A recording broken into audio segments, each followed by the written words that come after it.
Bonjour, je m'appelle Elsa et aujourd'hui je vous emmène à Porto. Bonjour à toutes et à tous, je suis Dylan et je suis ravi de vous accueillir dans ce cockpit pour parler voyage à travers le monde. Dans chaque épisode, on découvrira une destination au travers d'un itinéraire, de récits de voyage, d'anecdotes et de conseils aux voyageurs. Aujourd'hui, je vous emmène à Porto. Deuxième plus grande ville du Portugal, Porto est l'une des plus charmantes d'Europe. Située sur les rives du fleuve Douro, elle séduit par ses maisons colorées, ses ruelles pavées et son atmosphère authentique.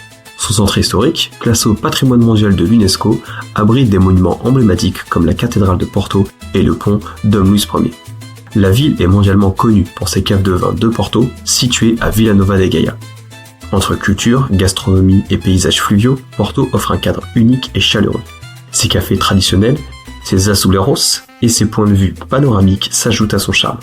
Ville à taille humaine, Porto est idéal pour découvrir l'âme du Portugal.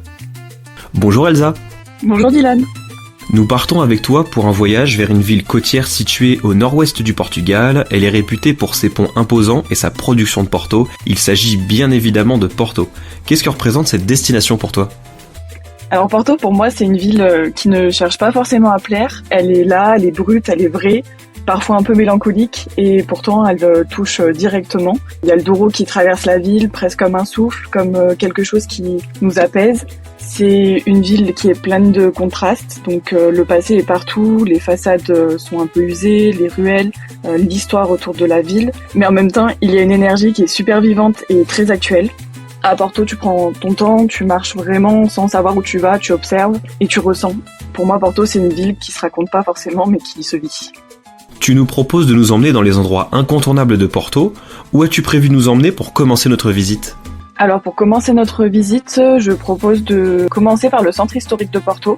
Donc on débute par la cathédrale Sé do Porto, qui est un monument emblématique, qui est l'une aussi des plus anciennes de la ville et qui offre vraiment une très belle vue sur tout le fleuve le Douro. Et ensuite je vous propose d'aller direction donc la gare de São Bento, qui est vraiment un incontournable pour ses magnifiques azulejos. Donc c'est des carreaux de céramique décoratifs qui sont souvent peints en bleu et en blanc et généralement qui retracent et racontent l'histoire du pays. On peut continuer la visite à pied en redescendant vers le quartier de la Ribeira, qui est classé donc au patrimoine mondial de l'UNESCO. C'est un endroit qui est parfait pour flâner le long du fleuve, profiter des terrasses, il y a des petits bars, des restaurants, et ressentir pleinement l'âme vivante de Porto. Et c'est aussi depuis la Ribeira que je vous conseille de faire la croisière sur le Douro, donc la plus connue étant celle des 6 ponts. Ça dure à peu près 1 heure et ça permet de découvrir Porto et Vila Nova de Gaia depuis le fleuve et en passant donc par les 6 ponts emblématiques de la ville. C'est une façon très agréable de prendre du recul et de l'admirer différemment. Et en fin de journée, je vous recommande de traverser le pont, du coup à pied, pour profiter d'une vue juste magnifique, surtout lors du coucher de soleil, de la ville de Porto. Après le centre historique de Porto, que nous proposes-tu de faire lors du deuxième jour ? Pour la deuxième journée, moi je propose de traverser le fleuve du coup direction Vila Nova de Gaia, comme j'ai dit précédemment. Donc ça fait partie de l'expérience de Porto, car c'est ici qu'on trouve les plus célèbres caves de vin de Porto, comme Ferreira, Calem ou encore Sandman. Donc vous pouvez en visiter 1 ou 2 pour découvrir l'histoire du vin et profiter d'une dégustation. Donc pour l'anecdote, le vin de Porto, il est apparu au XVIIe siècle lorsque les producteurs portugais ont commencé en fait à ajouter de l'eau de vie au vin pour le conserver pendant le transport vers l'Angleterre. Ensuite, vous pouvez vous balader le long des quais de Gaia, qui offre l'une des plus belles vues sur Porto et toutes ses façades colorées. Et en fin d'après-midi, vous pouvez monter donc au Jardim do Morro, donc un célèbre parc à Vila Nova de Gaia, qui est très très apprécié pour admirer le coucher de soleil sur le Douro et en hauteur. Et le soir, pourquoi pas rester dîner à Gaia ou revenir sur Porto pour profiter de l'ambiance donc de la Ribeira. Qu'est-il prévu au programme de ce 3e jour à Porto ? Alors pour le 3e jour, je propose de commencer par la célèbre librairie Lelo, avec son escalier qui est très emblématique et son architecture néo-gothique. Donc c'est l'une des librairies les plus anciennes d'Europe. Et du coup, faudrait penser à réserver les billets à l'avance parce qu'elle attire beaucoup de visiteurs et il peut y avoir beaucoup d'attentes pour la visiter. Ensuite, direction l'église et la tour des Clercs. Donc c'est un chef-d'œuvre baroque du XVIIIe siècle. L'architecture, elle est juste impressionnante et on peut monter dans la tour pour voir une vue panoramique incroyable sur toute la ville. Après ça, on peut partir au marché de Bolian, donc c'est un lieu emblématique de Porto, où se mêlent les couleurs, les odeurs et les saveurs locales. Et on y trouve tous les produits frais, les spécialités régionales. Et c'est aussi l'occasion de discuter avec des commerçants qui sont vraiment passionnés. Et moi, je vous conseille du coup d'en profiter pour goûter quelques incontournables de la gastronomie portugaise, comme la francésine, le bacalhau, les pastel de nata et bien d'autres spécialités. Et pour finir la journée, rien de tel qu'un verre en terrasse ou une petite promenade le long du fleuve pour se détendre et profiter de l'ambiance.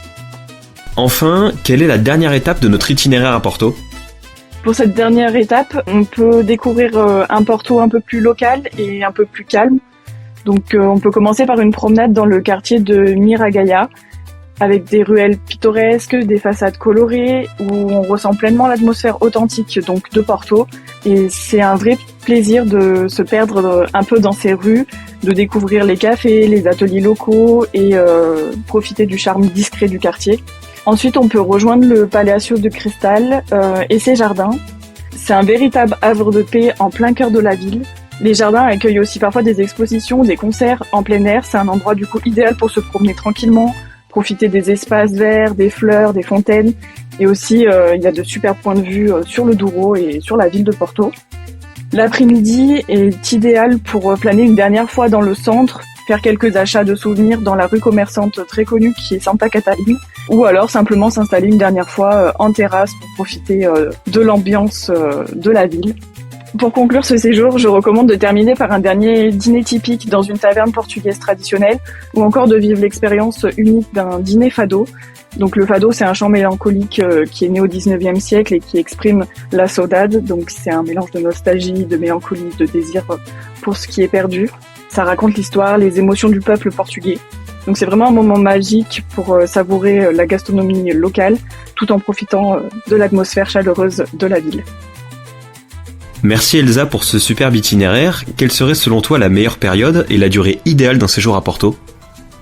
Alors la meilleure période pour un séjour à Porto, il faut savoir que le climat peut être assez doux toute l'année, mais je conseille particulièrement les mois d'avril, mai, juin et puis septembre-octobre quand il fait beau sans faire trop chaud et aussi quand il y a moins de touristes. Et pour la durée, je recommande au minimum 3 jours pour bien profiter de l'essentiel, mais 4 jours c'est vraiment l'idéal pour découvrir Porto en profondeur et sans se presser.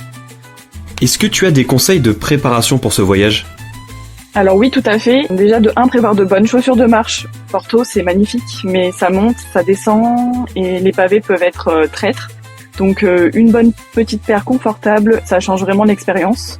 Pensez à réserver certaines visites à l'avance, comme la librairie ou certaines caves, car elles peuvent être très fréquentées. Et une dernière petite chose, prévoir aussi une petite veste, même en été. Il faut pas oublier que le vent venant de l'océan peut vite rafraîchir l'atmosphère, et surtout en fin de journée.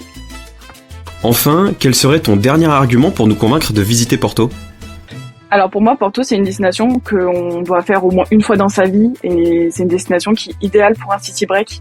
C'est une ville authentique, qui est accessible, qui est chaleureuse, une cuisine qui est riche en saveurs et en traditions, avec des paysages aussi magnifiques. Donc elle est très bien desservie depuis la France et elle offre une expérience vraiment complète en mêlant la culture, l'histoire, le vin et des moments de partage. On en prend vraiment plein les yeux et plein le cœur et on tombe facilement sous le charme. Et pour moi, Porto me tient très à cœur. Merci beaucoup Elsa de nous avoir partagé ton expertise sur Porto. Merci Dylan, c'est vraiment avec grand plaisir. À bientôt. À bientôt. C'était Cockpit, le podcast de Selectour. Merci beaucoup pour votre écoute. J'espère que ça vous a inspiré et fait voyager autant que nous.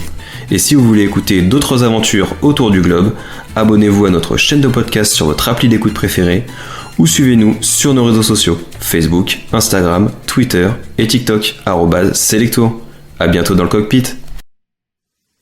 Bienvenue à Porto où il fait actuellement 15 degrés. Merci d'avoir choisi Cockpit pour votre voyage audio et à très bientôt pour une prochaine destination.